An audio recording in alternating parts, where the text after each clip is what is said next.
everybody, my name is Christine. I'm the education coordinator here at the Journey Museum and Learning Center. Well, if you have some Legos at home, you can actually learn all about the pioneers and the sod houses.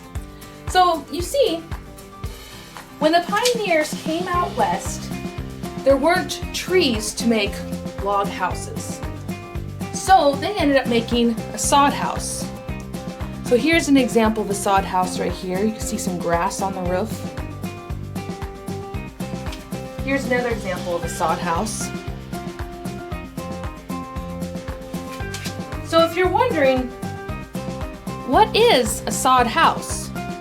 Well, a sod house is made up of dirt, basically. And this picture right here shows it very well. You can see those bricks that everything's made of. Now, where'd those bricks of dirt come from?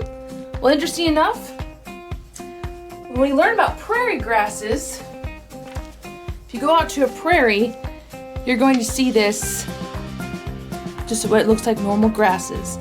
But what's interesting to find out is that the roots on prairies are 7.5 feet long. Just keeps going and going. Now this is important to know how long that root is for that plant, because that root would actually make those bricks stay together. Now, to give you another visual of how long those roots are, here's an average man, and look, way up here are just right here are the plants, and here are the roots going all the way down to the ground. So with those roots, they're holding in that dirt together. So the pioneers would take their horse or oxen and pull at these bricks.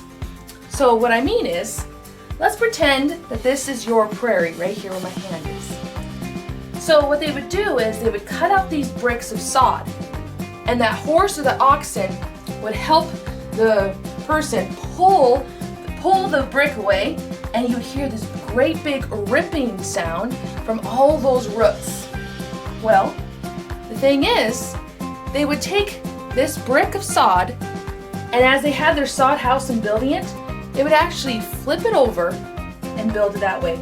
It's upside down, so now the roots are facing upwards. And as you keep building bricks on top of each other, those roots would grow into the brick above it. And that is what would hold a sod house together. So going back to this picture I showed you here, you can see some of those roots now along the edges here and how it would just help hold that sod house together. Now, at home you can build your own sod house. I obviously haven't finished mine yet here, but notice I have only one room. A sod house would only have one room. Can you imagine living only in one room with your family? Well, give it a try as you're building your own Lego sod house at home, and build a nice one-room home for your family with your Legos.